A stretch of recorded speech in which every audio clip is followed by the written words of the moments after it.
Hello everyone. If you're wondering what I'm doing on your screen this morning, I think it's a conspiracy between Roxy and Pastor Malcolm. I think they made it happen. But I'm just going to say a few words this morning and then I'm going to turn things over to Roxy. Just last week, Roxy and I were actually having a conversation about how we might reach out to everyone in our church family. And we were trying to figure out how to do that, and this kind of maybe fell into our lap. So we just hope everyone is doing well. And just to let you know that if there's anything we can do, that we certainly would be glad to do it. You're a wonderful family, and we really appreciate you. When this whole pandemic thing started, Rox and I, again, in a conversation, said that we will see the best of humanity revealed throughout this. And we certainly have seen it. As you have, you've seen the images on TV from around the world, from across Canada, New Brunswick, and we've seen it right here in our own church. And is the case when there's a crisis anywhere, whether it's local or worldwide, we do see the best of humanity rise to the occasion. Just a few examples that we know about in our church. We have people who are calling others to update them on things. Maybe they don't have access to a computer or the internet, just to keep them up on church news. We have some people who are calling some of our more senior members just to check up on them and see that they're doing well. We have nurses from our congregation working on the front lines. We have pharmacists who are working long hours and then collapsing at home on a couch from exhaustion. We've seen examples of that. Outflow has continued, but in a different way, so we really are grateful for that. And if you've prayed for someone, if you've texted someone, sent an email, made a phone call, even just smiled at someone to cheer them up and make their day, then you have certainly done something very worthwhile, and you've done it out of love. Mother Teresa once said something to the effect that it's not how many things we do in life, it's the love that we put into them. And she said, we can't all do great things, but we can all do little things with great love. So you people are a part of that best of humanity that we've been seeing for the last couple of months. And just to finish up my part, I would just like to salute Pastor Malcolm for his strong and encouraging leadership throughout this pandemic. If he's the captain of our ship, then he's done a wonderful job of keeping us on course. And we will get to the other side of this and sometime, and we will get together. So God bless you all. We love you, and just stay safe. Thank you. Hello everyone, I guess it's my turn. Pastor Malcolm wanted us to share just how God has been working in our lives during this time of isolation. And probably to start off, it gives us a time just to sit and think about the many blessings that we have. You can listen to the news and it's just can be very depressing. But then you can look outside your window and just see the beauty of the world around us. I don't know if many of you have Dave McLeod on your Facebook, but I've really appreciated going on and seeing the beautiful sunsets and sunrises that he's been posting. So there's real beauty out here, so I just encourage you to take advantage of that. You know, I have missed getting together with friends and family, and I certainly miss my church family. We've made some really strong friendships over the years, and because of COVID-19, it's taken the opportunity of getting together all in one spot. But there's still ways to get together. We have been going online, and it's been great getting together with our Bible study group on Sunday evenings. I've really appreciated that. And I have gotten together with friends online also, and that's been great. But it's not the same as being together in person. Of course, being at home, when it all started, we all had, I'm sure, like with us, it was great. You know, here was an opportunity to get some of those jobs done around the house that you always keep putting off. Well, it was great for a while, but then that wasn't fun anymore. So we still have jobs, got to save some. Eating. We've had lots of time for eating. Yes, anyone that knows me well knows that I don't like to bake. I don't mind doing suppers and things, but baking is not one of my strong points. And so I've baked, so more eating. Well, because of all this eating, Ernie and I were talking, and of course we didn't want to have to roll out of the house when this is all over, so we thought, let's implement some exercise into our daily routine. So we thought, let's put a half an hour in every day. And it's great. However, when you're sitting on an exercise bike or on a treadmill, that half hour can really be long when you're watching the clock. So we thought, let's watch something while we're doing this torturous activity. And we started watching TV. And that was great.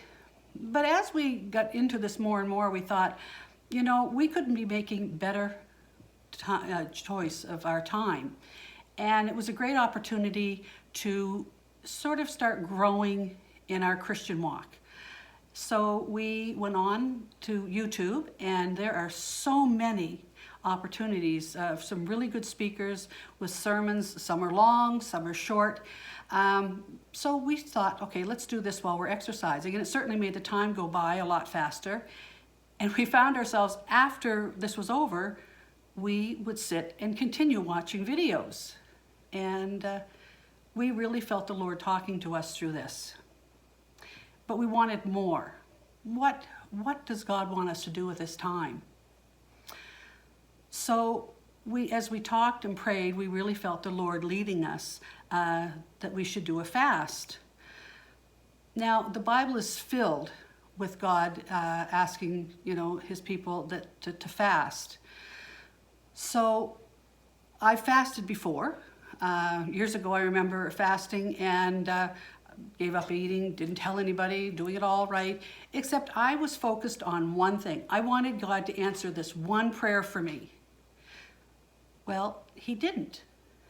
And that's because I was focused on me. I wasn't focused on his wants. I was focused on my wants. And as I going through the Bible and checking things out, I came to Isaiah 58, verse 3, and this is a Living Bible translation. It says, "We have fasted before you," they say. "Why aren't you impressed? Why don't you see our sacrifices? Why don't you hear our prayers?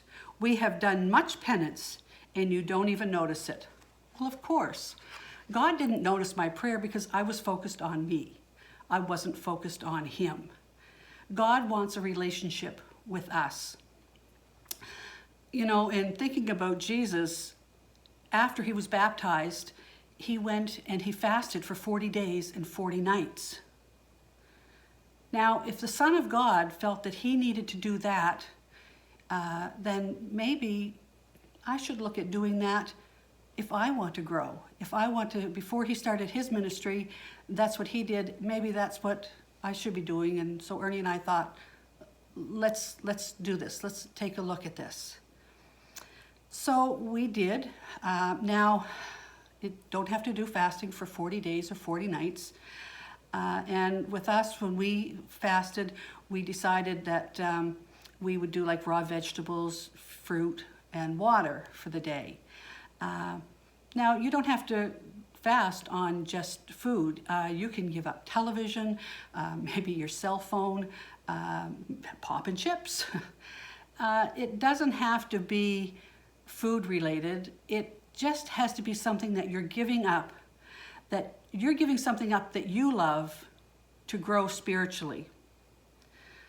So we did this, and I can't believe the difference that it has made for us.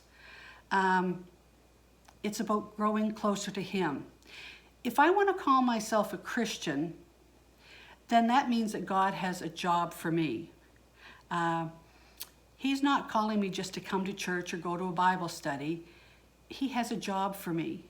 I remember Dave Porter's son, Ben, telling his father, said, "Dad, you've been doing Bible studies for years. It's time you put that into action." And that's one of the reasons why we started doing Outflow, is that we were putting everything that we had learned and through our Bible studies and that, we wanted to put it into action. So we started Outflow, and I can't tell you how much we have all been blessed because of that. But we did it for God. We didn't do it for us.